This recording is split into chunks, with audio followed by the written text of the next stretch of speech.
이번 고난주간은 예수님의 십자가 고난에 비할 순 없지만 저 나름대로는 코로나로 인한 고난의 주간이었습니다.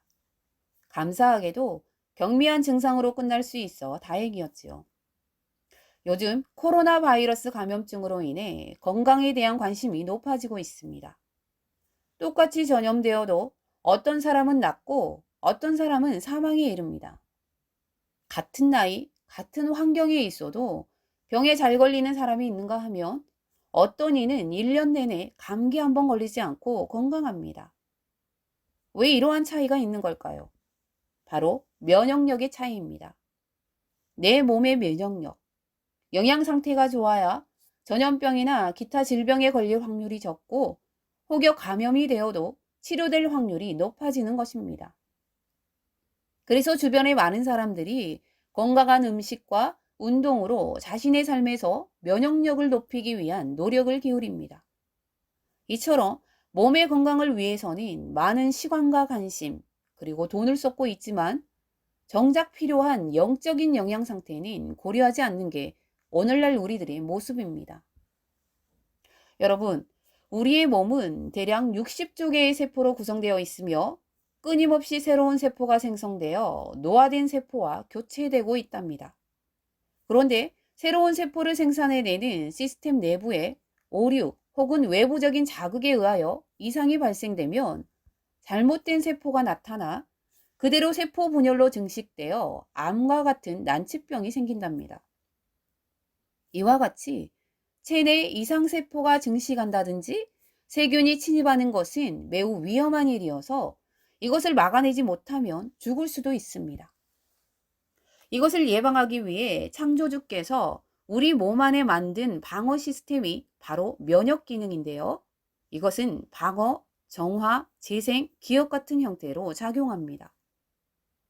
이런 방어 체계는 신앙생활에도 마찬가지입니다. 사탄의 공격에 대항해 방어하는 무기가 필요합니다.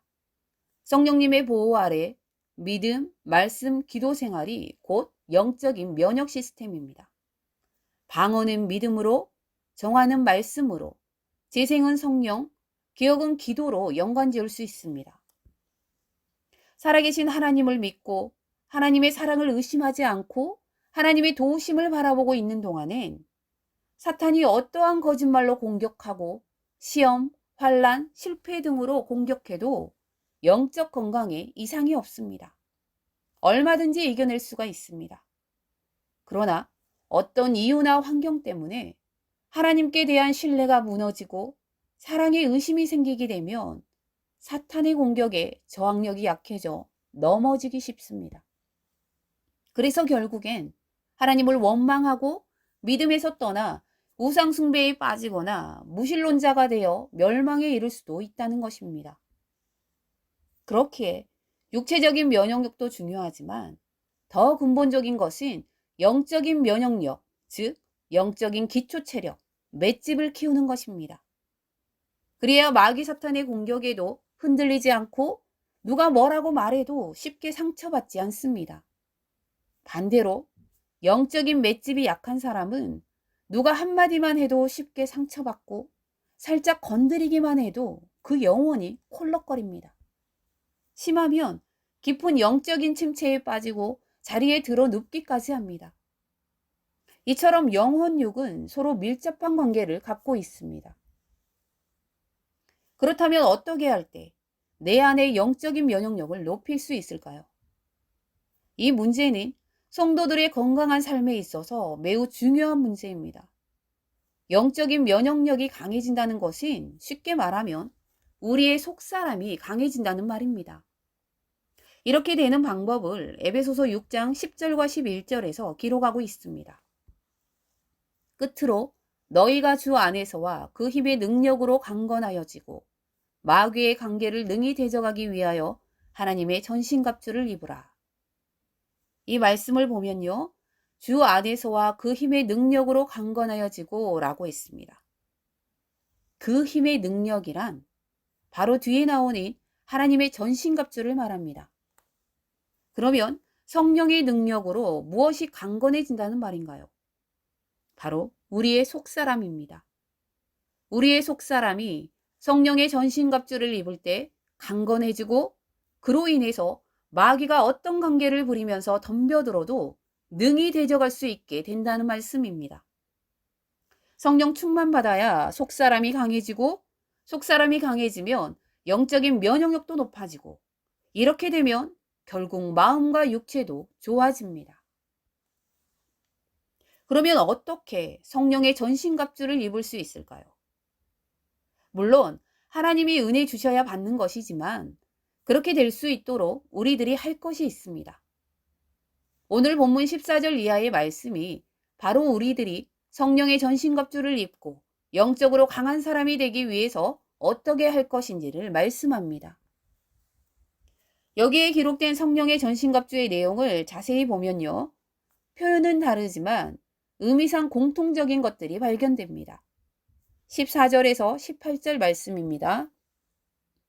그런즉 서서 진리로 너희 허리띠를 띠고 의의 호심경을 붙이고 평안의 복음이 준비한 것으로 신을 신고 모든 것 위에 믿음의 방패를 가지고 이로써 능히 악한 자의 모든 불화살을 소멸하고 구원의 투구와 성령의 검 곧 하나님의 말씀을 가지라. 모든 기도와 간구로 하되 항상 성령 안에서 기도하고 이를 위하여 깨어 구하기를 항상 힘쓰며 여러 성도를 위하여 구하라. 14절에 진리로 말씀을 말합니다. 의의 호심경은 믿음이고요. 15절에 평안의 복은 말씀입니다. 16절에 믿음의 방패, 믿음이죠. 17절에 구원의 투구와 성령의 검, 말씀입니다.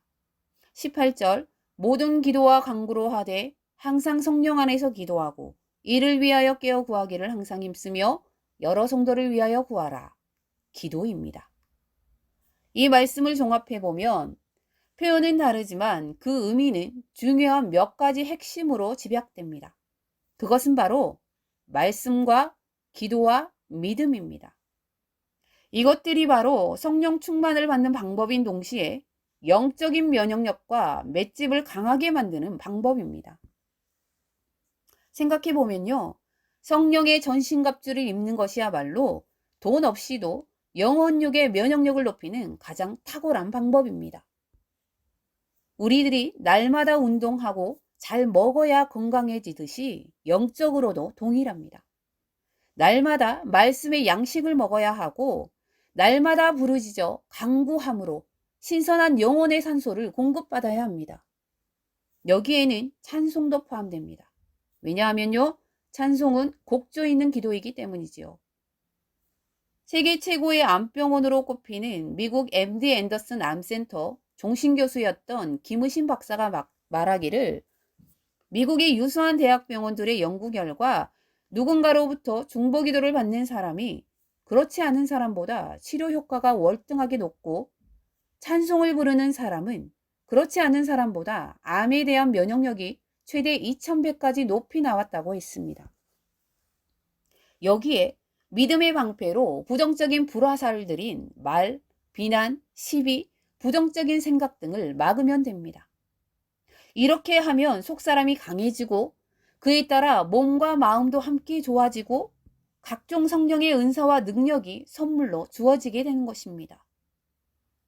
사랑하는 성도 여러분, 주님께서는 너희가 악할지라도 좋은 것을 자식에게 줄 줄 알거든 하물며 너희 하늘 아버지께서 구하는 자에게 성령을 주시지 않겠느냐라고 약속하셨습니다.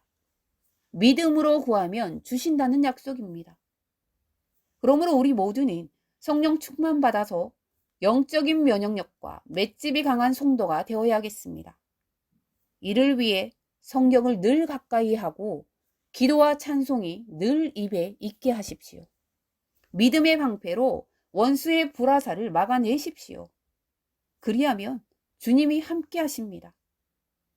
목포평화교회 모든 성도님들이 주의 은혜로 강건하시기를 주님의 이름으로 축복합니다.